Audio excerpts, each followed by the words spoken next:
Shuffle is one of the biggest reasons Spark jobs become slow in Databricks. In simple words, shuffle means Spark is redistributing data across the cluster so the next stage can process records correctly. This usually happens when data with the same key must be brought together, for example during joins, group by operations, distinct, repartition, or coalesce. Shuffle is powerful because it allows Spark to reorganize distributed data.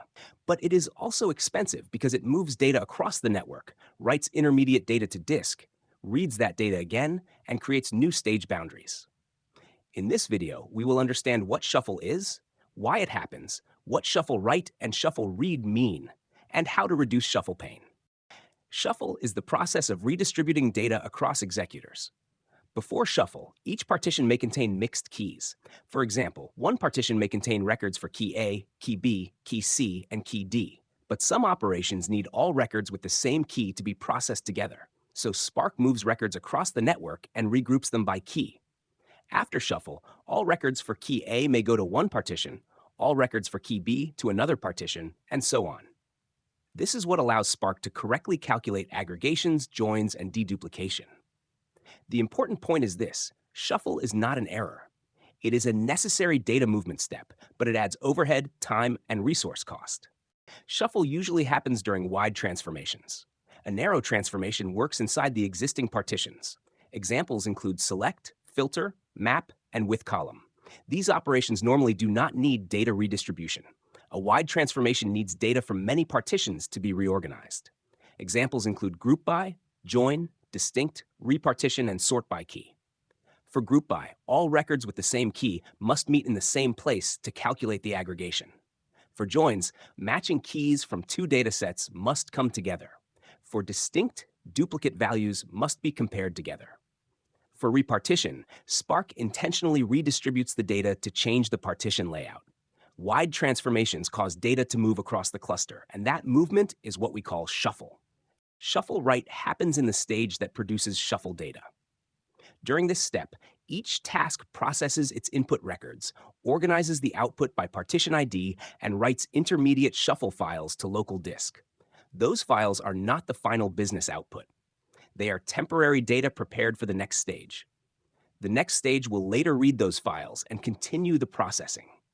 Shuffle write can hurt performance when the output size is large, when disk write volume is high, when there are too many output partitions, or when local disk pressure increases.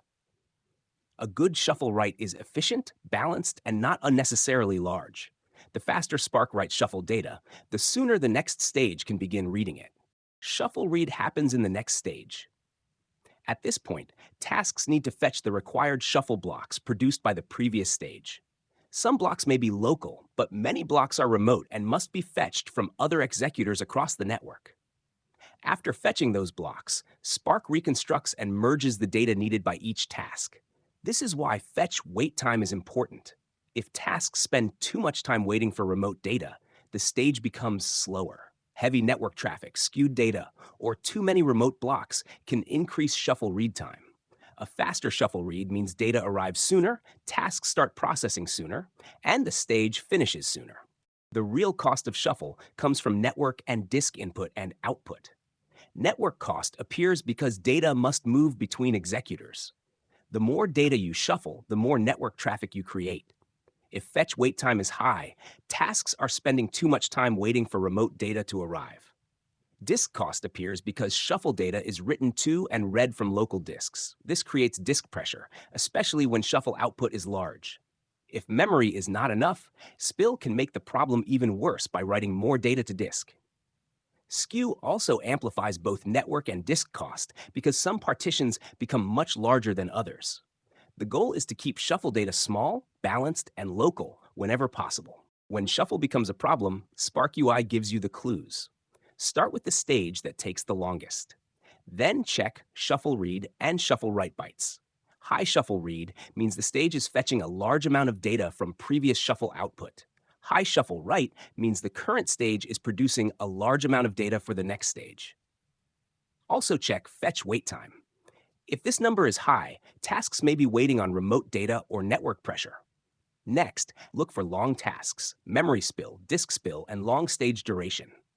One high number is a clue. Many high numbers together confirm shuffle pain. Reducing shuffle pain is mostly about reducing data before it moves. First, use better partitioning. Partition by the right keys and use a sensible number of partitions. Second, filter early. Remove unnecessary rows before joins, aggregations, or repartitioning. Third, reduce columns early. Select only the columns you actually need. Fourth, pre-aggregate when possible. If you can shrink the data before a join or another aggregation, do it. Fifth, choose the right join strategy. Broadcast small tables when appropriate to avoid large shuffle joins. Sixth, avoid unnecessary repartitioning. Do not repartition just because it feels safer. Finally, cache carefully and keep optimizer statistics fresh. The best shuffle optimization is often the shuffle you avoid completely. Shuffle also matters because it creates stage boundaries. A narrow transformation can usually stay in the same stage. For example, filter, select, map, or with column can often continue without moving data across the cluster. But a wide transformation, such as groupBy, join, distinct, repartition, or sort by key, usually creates a new stage. Why? Because Spark must finish writing shuffle output before the next stage can safely read it. This means stage 2 cannot fully start until the required shuffle data from stage 1 is available. That is why one long shuffle stage can dominate the total job time. Think in stages. Minimize shuffles, balance work within stages, and optimize the longest stage first. Let us recap the shuffle diagnostic workflow. First, identify the operation that triggered shuffle. Look for groupBy, join, distinct, repartition, coalesce, or window operations. Second, inspect the longest stage. This is usually where the main bottleneck appears. Third, review shuffle read and shuffle write. Check data size, number of records, and time. Fourth, inspect long tasks and spill. High task variance or memory and disk spill can confirm that the shuffle is painful. Fifth, apply a fix. Improve partitioning, reduce data earlier, choose a better join strategy, cache carefully, or optimize the data layout. Finally, validate the result. Large shuffles often mean expensive data movement. Understand it, measure it, and optimize it.